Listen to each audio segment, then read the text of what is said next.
షేక్ నిజాముద్దీన్ గారికి, ఈశ్వరమ్మ గారికి, కాశీరెడ్డి నాయన భక్తాగ్రేస్తులందరికీ వందనాలు అభినందనలు. పరిత్రాణాయ సాధూనాం వినాశాయ చ దుష్కృతాం ధర్మ సంస్థాపనార్థాయ సంభవామి యుగే యుగే అని భగవద్గీతలో కృష్ణ భగవానుడు అర్జునుడితో అంటాడు. సమాజంలో ధర్మం నశించినప్పుడు, అధర్మం ఉద్యోగించినప్పుడు దుష్ట శిక్షణ కోసం, శిక్ష రక్షణ కోసం నేను కొత్త యుగంలో అవతరిస్తామని దేవుడు చెప్పడం. ఆ విధంగా శ్రీ మహావిష్ణువు ఇంతవరకు 9 అవతారాలు ఎత్తాడు. ఒక అవతారం ఉంది కలికి అవతారం, మత్స్యావతారం, కూర్మావతారం, వరాహావతారం, నరసింహావతారం, వామనావతారం, పరశురామావతారం, రామావతారం, కృష్ణావతారం, బుద్ధావతారం. ఇప్పటికీ శ్రీ మహావిష్ణువు 9 అవతారాలు ఎత్తాడు, కలికి అవతారం ఎత్తబోతున్నాడు. కానీ కొన్ని సందర్భాల్లో శ్రీ మహావిష్ణువు తన బదులు తన దూతలను ఈ భూమి మీదకి పంపిస్తాడు. కొన్ని సందర్భాల్లో దేవుడే వస్తాడు దుష్ట శిక్షణ కోసం, శిష్ట రక్షణ కోసం. మరికొన్ని సమయాల్లో తన బదులు తన దూతలను, తన అవధూతలను పంపిస్తాడు ఈ భూమి. అటువంటి అవధూతనే కాశీరెడ్డి నాయన. దేవునికి బదులు దేవుని దూతగా వచ్చాడు. రాఘవేంద్ర స్వామి కానీ, రమణ మహర్షి కానీ, మన కాశీరెడ్డి నాయన, వీళ్ళందరూ అవధూతులు. భగవంతుని తరపున ఈ భూమి మీద దుర్మార్గాన్ని నశింపజేసే కోసం, సన్మార్గాన్ని పెంపొందింపజేసే కోసం, ధర్మాన్ని రక్షించే దానికోసం అవతరించినటువంటి వీళ్ళ యొక్క అటువంటి అవతారమూర్తులు ఈ యొక్క అవధూతులు. కాశీరెడ్డి నాయన ఆయన ప్రధానంగా ఈ భూమి మీద 100 సంవత్సరాలు జీవించి ఈ సమాజానికి ధర్మాన్ని ఉపదేశించాడు. ప్రధానంగా త్రిసూత్ర కార్యక్రమం, 3 సూత్రాల కార్యక్రమం.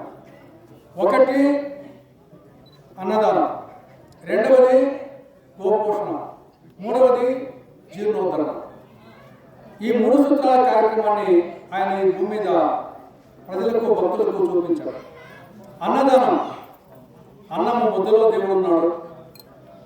ఆకలితో వచ్చేవాని ఆ వ్యక్తిలో దేవుడు ఉన్నాడు. అన్నాన్ని ప్రేమతో పెట్టాలి, అన్నాన్ని ప్రేమతో స్వీకరించాలి. ఇది అన్నదానానికి సంబంధించి కాశీరెడ్డి నాయన చెప్పింది. అన్నం అన్న దానాల కంటే మహాదానం. అన్నము ముద్దలో దేవుడు ఉన్నాడు, ఆకలితో వచ్చేవానిలో దేవుడు ఉన్నాడు. అన్నాన్ని ప్రేమతో పెట్టాలి, అన్నాన్ని ప్రేమతో స్వీకరించాలి. ఇది యొక్క దేవుని ఆదేశం చెప్పేసి ఆయన చెప్పడం. అదేవిధంగా గోపోషణ, ఆవులను, గోవులను పోషించడం. గోమాత సేవ గోవిందుని సేవతో సమానం అన్నాడు. గోమాతను సేవించడం గోవిందుడు తిరుమల వెంకటేశ్వర స్వామిని సేవించడంతో సమానం. గోమాత ప్రదక్షిణం 30 దేవతల ప్రదక్షిణతో సమానం. కాబట్టి ఆ విధంగా గోసేవ చేయమన్నాడు. 3వది జీర్ణోద్ధరణ.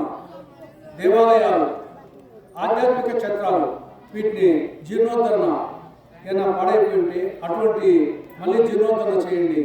ఎందుకంటే ఈ ఆధ్యాత్మిక క్షేత్రాలు, ఆధ్యాత్మిక నిలయాలు ఈ సమాజానికి చాలా అవసరం. ఆధునిక మానవుడు అన్నీ ఉండి కూడా అశాంతితో, మనశ్శాంతి లేకుండా అలమటిస్తున్నాడు. అశాంతితో అలమటిస్తున్న ఆధునిక మానవుడికి శాంతిని, ప్రశాంతిని కలిగించే ప్రదేశాలు ఆధ్యాత్మిక క్షేత్రాలు.